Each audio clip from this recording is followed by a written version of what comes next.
Basic सी बात इस देश में हिस्सेदारी और जो सवर्णों को जो एक मैं कोई मंत्रालय में तो हूँ नहीं, उनके कोई कैबिनेट का मिनिस्टर तो हूँ नहीं कि मैं उनको परिवार की हिस्सेदारी जो होगी वो बराबर होगी सबके। उसी सरकार देखिए मैडम, चूंकि जातिगत जनगणना 2011 में हुई थी और कांग्रेस सरकार भी उसी तर्ज पर काम करती है। देखिए मैडम, मैं आपके चैनल से बताना चाहता हूँ, समूचे देश को बताना।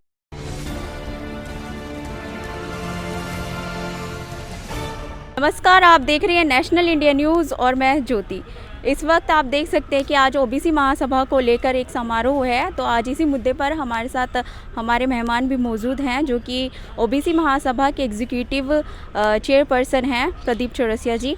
तो आज ये हमें बताएंगे कि ओबीसी जो जनगणना है, जातीय जनगणना, तो वो क्यों ज़रूरी है और जातीय जनगणना को लेकर जो राजनीति हो रही है वो किस कदर हो रही है, और आखिर इसके लिए सर जो मोदी सरकार है वो अभी तक इस मुद्दे को लेकर हामी क्यों नहीं भरी है। तो सर, आपका बहुत बहुत स्वागत है हमारे चैनल में। बहुत बहुत धन्यवाद आपका।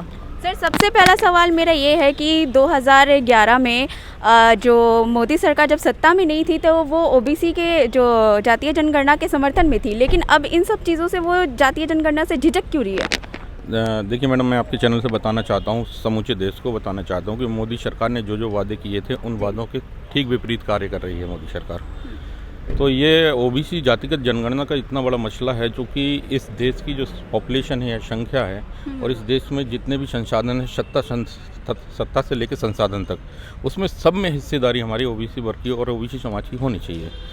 क्योंकि इस देश की अगर संपत्ति पर, और जैसे एक पिता की संपत्ति पर एक बच्चों का अधिकार होता है, देश हमारा उसी तर्ज पर अगर देखा जाए तो हमारा देश हमारा परिवार है, और परिवार की हिस्सेदारी जो होगी वो बराबर होगी सबके उस बीच में।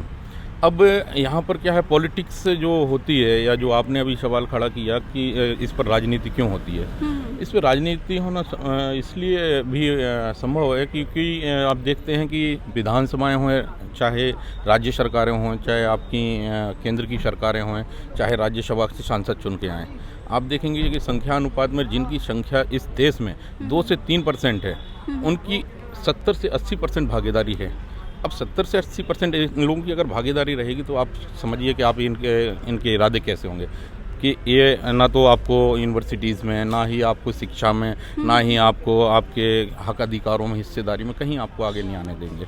तो आज ये जो आपने ओबीसी महासभा का समारोह रखा है, तो क्या संदेश देना चाहते हैं जनता को? इसमें मैडम, मैं समूचे मध्य प्रदेश के साथ साथ पूरे देश को ये मैसेज जाएगा। आज हमारे सारे देश से डेलीगेशन आ रहे हैं, हर स्टेट के हमारे साथ एमपी होंगे और मिनिस्टर होंगे, और यहाँ तक कि आप देखिए कि एमएलएस भी आ रहे हैं, सारे देश से आ रहे हैं। ऐसा नहीं है, मान के चलिए कि दिल्ली प्रदेश में ये आयोजन है तो खाली सिर्फ दिल्ली के होंगे, इसमें हर स्टेट से लोग आ रहे हैं जी। तो मोदी सरकार को क्या संदेश देना चाह रहे हैं आप इसके जरिए? मोदी सरकार देखिए मैडम, चूंकि जातिगत जनगणना 2011 में हुई थी और कांग्रेस सरकार भी उसी तर्ज पर काम करती है, उन्होंने भी आंकड़े ओपन नहीं किए थे। मोदी सरकार ने उससे भी बड़ा हम लोगों के पीठ में छुरा भोंका है कि वादा करके आए, जातिगत जनगणना कराएंगे, आंकड़े ओपन करेंगे, सामने आएंगे। अगर हम मान के चलिए 31-32 में जो हमारी देश आज़ादी के पहले जो हमारी गिनती हुई थी 52% बताई गई, तो आप ही कल्पना करिए हम लोग घटे होंगे या बड़े होंगे।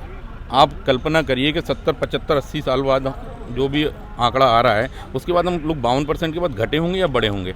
बेसिक सी बात इस देश में हिस्सेदारी और जो सवर्णों को जो एक चाल समझिए या राजनीतिक षड्यंत्र समझिए कि वो नहीं चाहते हैं कि आपकी हिस्सेदारी आपको पता चले, क्योंकि आप एससी की गिनती करना चाहते हैं, आप सवर्णों की गिनती करना चाहते हैं, आप सिर्फ और सिर्फ ओबीसी वर्ग की गिनती क्यों नहीं करना चाहते हैं? तो क्या आपको क्या लगता है कि अब जो मोदी सरकार है वो जाति जनगणना के लिए हामी भरेगी या नहीं भरेगी? मैडम, अभी तो हमारे डेलीगेशन से कोई किसी भी प्रकार की बातचीत नहीं हुई है, और आने वाले समय में अगर करेंगे तो अच्छा है। आपको क्या लगता है कि मैं कोई मंत्रालय में तो हूँ नहीं, उनके कोई कैबिनेट का मिनिस्टर तो हूँ नहीं कि मैं उनको सजेस्ट कर सकूँ या उनको अपनी बात रख सकूँ। हम लोगों का काम है आंदोलन करना, समाज के हित में आंदोलन करना, समाज के हित में जागरूकता फैलाना। अगर मोदी सरकार करती है तो ठीक है, नहीं करती है तो आप आने वाले 24 में और 23 में जो भी स्टेटों में जो चुनाव होंगे तो उसमें उनको जवाब दिया जाएगा। बिल्कुल। तो ये थे हमारे साथ ओबीसी महासभा के एग्जीक्यूटिव चेयरपर्सन प्रदीप चौरसिया, जिन्होंने कहा कि जातीय जनगणना होनी चाहिए और सरकार का इस पे क्या जवाब आता है वो भी देखना लाजमी होगा। शुक्रिया। ये वीडियो अगर आपको पसंद आया हो तो इसे लाइक करें, कमेंट करें, शेयर करें, और हाँ, हमारे चैनल को सब्सक्राइब करना ना भूलें, ताकि देश विदेश से जुड़ी खबरें आप मिस ना करें, क्योंकि कोरोना काल में 2 गज दूरी, मास्क है जरूरी। नमस्कार।